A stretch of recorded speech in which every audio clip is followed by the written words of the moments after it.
여러분 반갑습니다. 오늘 하루도 정말 좋은 하나님 은혜 가득한 그런 하루 되기를 바라고, 또 오늘 말씀을 통해서 하나님께서 우리에게 주시는 은혜 나누고자 합니다. 오늘 말씀은 마가복음 묵상 27번째죠. 마가복음 8장 27절에서부터 38절인데요.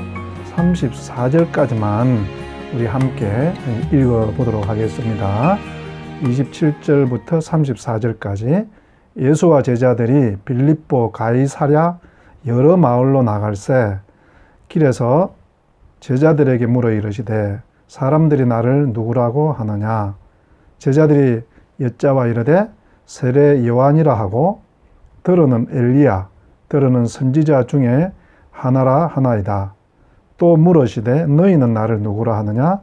베드로가 대답하여 이르되 주는 그리스도 신이다 하매, 이에 자기의 일을 아무에게도 말하지 말라 경고하시고, 인자가 많은 고난을 받고 장로들과 대제사장들과 서기관들에게 버림받아 죽임을 당하고 사흘 만에 살아나야 할 것을 비로소 그들에게 가르치시되, 드러내놓고 이 말씀을 하시니 베드로가 예수를 붙들고 항변하매, 예수께서 돌이키사 제자들을 보시며 베드로에게 꾸짖어 이르시되 사탄아 내 뒤로 물러가라.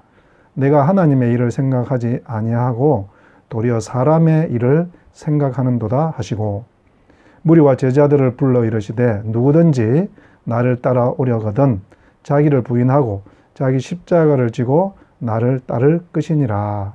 아멘.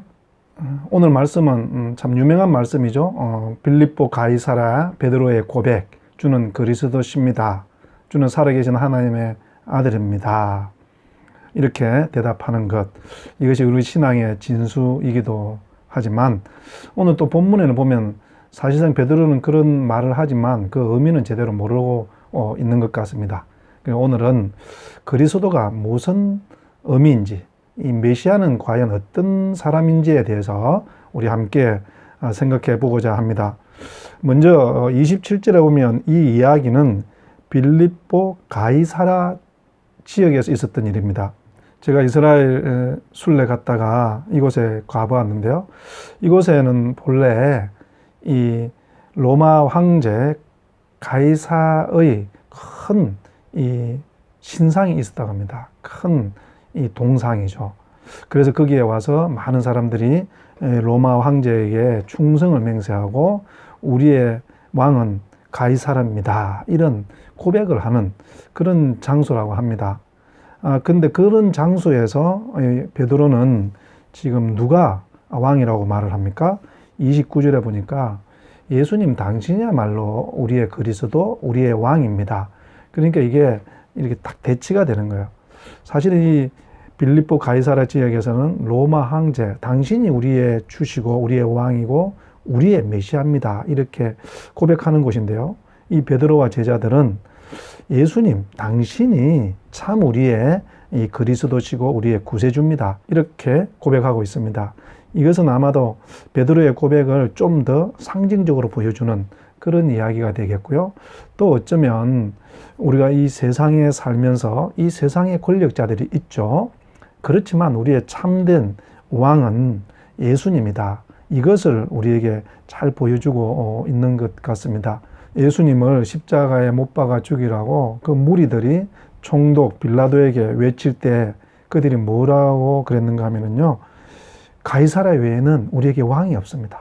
예수님을 죽이라고 그러면서 그들이 외쳤던 것은 가이사랴 외에는 우리에게 왕이 없습니다, 이렇게 이야기했거든요. 근데 지금 참된 왕은 예수님입니다, 이렇게 이 베드로가 고백하고 있는 것입니다.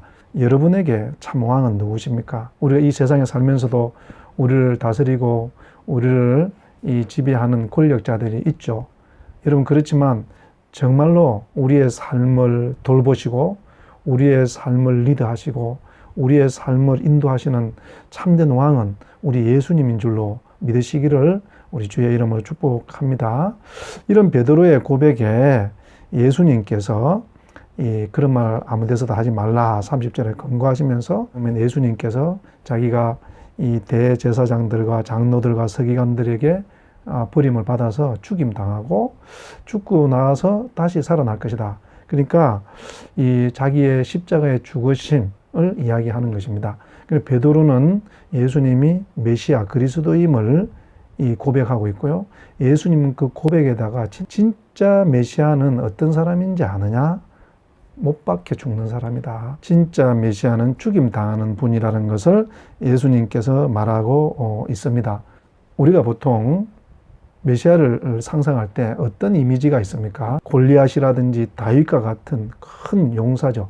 그래서 세상을 제패하고 그리고 우리를 해방시켜 줄 수 있는 뭐 이런 이미지가 있는데, 예수님께서는 그리스도인데 그 그리스도는 죽임당할 것이다. 이렇게 소개하고 있는 것입니다. 여러분, 그런데 가만히 우리가 한번 생각을 해보면요. 여러분, 우리에게 있어서 진짜 우리를 사랑하는 사람은 어떨까요? 주변 사람을 다 죽여서 그것들을 뺏어서 나에게 갖다 주는 분이 나에게 구원자일까요? 그렇지가 않습니다. 나를 대신해서 죽어줄 수 있는 사람, 그죠? 정말 나를 사랑하고 나를 너무너무 좋아해서 내 죽음을 대신해서 죽어줄 수 있는 분, 이분이 우리에게는 진짜 메시아가 아니겠습니까? 그러니까 메시아는요, 나를 위해 목숨까지도 내어줄 수 있는 사람, 이게 가만히 생각해보면 진짜 메시아인 거야. 그런데 예수님께서 그 제자들에게 이 말씀을 해주는 거죠. 네가 나를 그리스도라고 말했지. 그래, 나는 정말 너희들의 메시아야. 그래서 너희들을 위해서 내가 목숨을 버릴 거야. 예수님께서는 말씀하고 있는 것이죠. 사랑하는 성도 여러분, 여러분에게 있어서 메시아는 어떤 사람입니까? 여러분이 기대하고 있는 여러분의 구원자는 어떤 분이십니까? 현실 삶에 있어서 모든 문제를 해결해 줄 수 있는 사람, 또 여러분 주변 사람들은 다 죽이고 여러분 혼자를 위해서 그것들을 다 뺏어다 주는 그런 사람은 아니지 않습니까? 여러분, 진짜 메시아는 우리를 위해서 목숨 바쳐 줄 수 있는 분이에요. 그러니까 우리 예수님은 우리의 참 메시아인 것을 우리가 알 수가 있는 것입니다. 그리고 나서 예수님께서 34절에 보면 누구든지 나를 따라오려거든 자기를 부인하고 자기 십자가를 지고 나를 따를 것이다. 예수님께서는 우리에게도 작은 예수님으로 살라는 거죠. 그렇다면 우리에게 주어진 십자가는 무엇일까요? 뭐 여러 가지가 있겠지만 오늘 마가복음을 통해서 가만히 살펴보면요, 우리가 우리 주변에 있는 사람들을, 예수님이 필요한 사람들에게 예수님을 소개하고 그들을 예수님께 데려오는 것이 우리가 작은 예수로서 살아가는 것 같습니다. 우리가 지금까지 살펴본 것 중에 쓰다 맹인을 고칠 때 많은 그 이웃들이 그 사람의 손을 잡고 예수님께 데리고 와서 안수해 달라고 요청하지 않습니까? 이웃의 도움이 있었던 것이죠. 오병이어, 칠병이어, 그 기적에서도 여러분 그 많은 사람들이 어떻게 먹을 수 있었습니까? 한 사람의 헌신이 있었던 것이죠. 이렇게 보면 우리 주변에서 예수님이 필요한 사람, 그들에게 우리가 예수님께 기도하고 또 그들을 예수님께 초청하기도 하고, 그래서 예수님께 그들이 나와서 병도 고치고 염려와 근심도 이겨내고 그래서 다시 살아보겠다는 희망을 가지게 된다면 그것이 우리도 작은 예수로 사는 게 아닌가 생각을 해봅니다.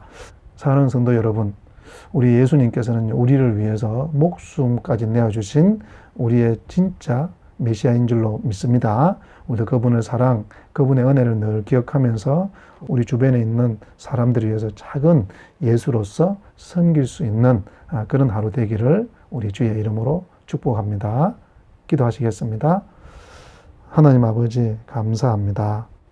예수님께서 우리를 위해서 죽으심으로 우리의 메시아임을 입증하셨습니다.